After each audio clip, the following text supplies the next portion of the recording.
cinema reviews. What is up, guys? Welcome to Boomer Base. Today I'm here to talk about Ferrari, the new film by Michael Mann, starring Adam Driver and Penelope Cruz. So welcome to another After Cinema Reviews. Let's get cracking. But before we get to the real content, if you end up liking what you see and want to see more, please subscribe and hit the bell to be notified anytime I upload. So, welcome to another After Cinema Reviews. Hope everyone had a lovely Christmas and things, and is hopefully having a happy new year and things. I went to the cinema, I watched Ferrari, the new Michael Mann film. Now, I have to say, I am not a sort of big Michael Mann film, if you like. I've watched Heat. Absolutely adored it. 10 out of 10 film in my opinion. And then I remember vaguely watching Miami Vice when I was younger, but I really couldn't tell you what it's about now. So I'm not the biggest on Michael Mann. So I apologise about that. I think just to get into the gritty of it, I think this film had a lot of potential, and especially as he was an executive producer on Ford versus Ferrari, so Le Mans 86, I think Ferrari dropped the ball badly. Badly. I think one of its big errors is, for a film so focused on Ferrari and cars, we didn't really see all too many cars, to be honest. We didn't see a lot of racing either, and the racing that we got was mainly focused on the Mille Miglia, or however you pronounce it. I think that's what it's called, the Mille Miglia, or Mille Miglia. I don't know. I'm not Italian. I apologise. But the film was set for I think 1957 for the Mille Miglia. When I think it was supposed to be the last time after the incident. So spoiler warning, obviously. Before I start throwing out spoilers left, right, and centre, before I saw this film, I saw the trailer once. Potentially a second time, and it intrigued me enough. I was like, cool, we'll give Adam Driver another go since his shitty film of 65 that I last saw him in. And then other than that, I've seen him I think he's in BlacKkKlansman and the Star Wars, which I think he was in BlacKkKlansman, I could be wrong. Yeah, so I've seen him in BlacKkKlansman, 3 Star Wars, and 65, so I've not had a very good track record with him, to be honest. But I think he did well in this. I don't think he's the perfect Italian, but not all the Italian accents were amazing. But I think Adam Driver was fine. His acting in this was better than I have seen before, which was nice. I thought he was cool as Enzo Ferrari.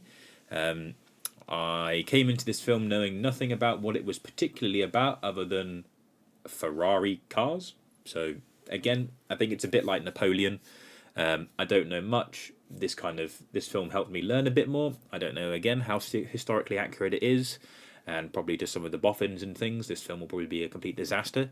But that's totally fine. It's all about making films and things. I think Penelope Cruz was very cool, although she was kind of an unlikable character, but I suppose that was her point for the film up until the very end, I think. But she played Laura Ferrari. We had Patrick Dempsey as Piero Taruffi, I think that's how you pronounce it, which I was just not randomly expecting a Patrick Dempsey in this film at all, which was very, very odd. Shailene Woodley was in it as Lina Lardi, and I think that was the biggest problem with this film. She didn't feel Italian enough at all. Adam Driver got away with it, so did Patrick Dempsey. I don't actually know if Penelope Cruz is, but she definitely got away with it if she isn't Italian. But Shailene Woodley really did not feel like it, and her Italian accent was really hard to listen to, and I didn't enjoy that at all. So I think that was a big letdown of this film. Prior to the Mille Miglia, we only just saw slight driving around tracks for timing and things. And when you compare this film to Ford versus Ferrari, or Le Mans 86, whichever one you want to call it by, this film was shit pretty much if you were looking for a car film. I think you learnt a bit about Enzo Ferrari. I think one of the problems for this film, and I think it's just for an English-speaking person, I guess, it was sometimes hard to follow a lot of the names, especially during the Mille Miglia, when they were just spouting off different people's names a lot, and especially as Maserati and Ferrari, their cars were both red, so for me with my eye problem and stuff, it was a bit hard to try and figure out who was what. things at the time. Now, some definite positives with this film. It sounded really good. The car sounds were amazing. Just everything sounded really good. There were some stylistic elements where they decided to tone down the volume. I think for dramatic effect, and I mean it's kind of worked, but I'd have probably just made it a lot louder than what it was. Visually, it looked pretty good. It wasn't amazing. It like all looked crisp and things. There are a few bits that probably different people would change stylistically, like how they filmed the driving and things like that. Probably could have used a few more sort of like bird's eye view shots, maybe some more sort of GoPro-esque shots. But it was all fine. There was a certain scene in the Mille Mille where I was essentially waiting for Jeremy Clarkson or Richard Hammond or James May to start talking like in a Top Gear voiceover, as there wasn't much sound to it and not much car sound either, and it was just kind of like high shots and things of just cars driving. So I definitely think you could have done more with the driving. Like as a 2 hour 11 film, I think it was a slow burn for not getting much from it. I really expected some nitty gritty driving. I expected to see because in the film it mentioned Enzo used to drive or race, sorry, and I thought in the trailer I saw some of that, in which I was expecting to see him race or maybe take up the helm again. But he didn't. But I think the film had a lot of potential, and I think there are some very good merits to this film. I just feel like it really dropped the ball, and it's quite annoying from really liking Le Mans '86. Like I think that's an exceptional car film and racing film. I haven't seen a whole lot too many racing films, to be honest. If I click Le Mans, the only other think car films I've seen other than Le Mans, I wouldn't even know, to be fair. There's Rush, but I've not seen that. Racing films, well, I suppose Cars and Cars 1, 2, and 3. I've seen those, and I've seen Herbie Fully Loaded. They're car films, and I suppose you could take Turbo as being a racing film. And Talladega Nights, I've seen that. I've seen Speed Racer, and some of the Fast and Furiouses and Drive. But any of those films I've mentioned superseded the driving and the racing compared to Ferrari, which shouldn't be the case. I mean, we saw very few Ferraris as a whole. I expected to see more. You learnt about the fact that Enzo Ferrari had an illegitimate child and he was spending more time with them, trying to get full control. You heard a few names pop up with Ford, with Fiat, with Maserati, but I don't really know where it went. It didn't. I don't know. It was an odd film. Like I enjoyed it, but it just missed the ball so much that it's kind of almost infuriating to think about now. There's Gran Turismo as well. I think that came out this year, but I just didn't watch that. And then Days of Thunder. I've not seen that either. So there's not many racing films, unless just me doing a quick Google just doesn't bring up like a whole ass too many. Oh, I suppose. Oh, there is actually a fair few more, but again, we're just diving into odd territory now. But the Mille tragedy, I was not expecting at all. As someone that knew nothing about Enzo Ferrari, really, I just know of Ferrari as a car brand and the odd Ferrari, and could kind of tell that some cars are Ferraris. That's about it. I didn't really know much about Enzo Ferrari at all. I didn't even know his name was called Enzo. So that just pretty much sums it up. So seeing the Mille tragedy was cool for the film, not cool that it happened.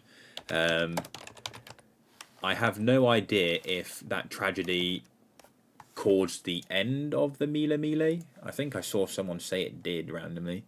But it was just a part of the film where, like, they emphasised the tyres and stuff, and I was like waiting for something to happen, but I didn't suddenly expect it to wipe out as many people as it did. Yes, it went from 1927 to 1957, so yeah, I think that stopped it happening. So that's crazy, to be fair. That should have got like emphasised a lot more, and maybe not had so much build up, because a lot of the film was just Adam Driver's character Enzo going around and doing the stuff.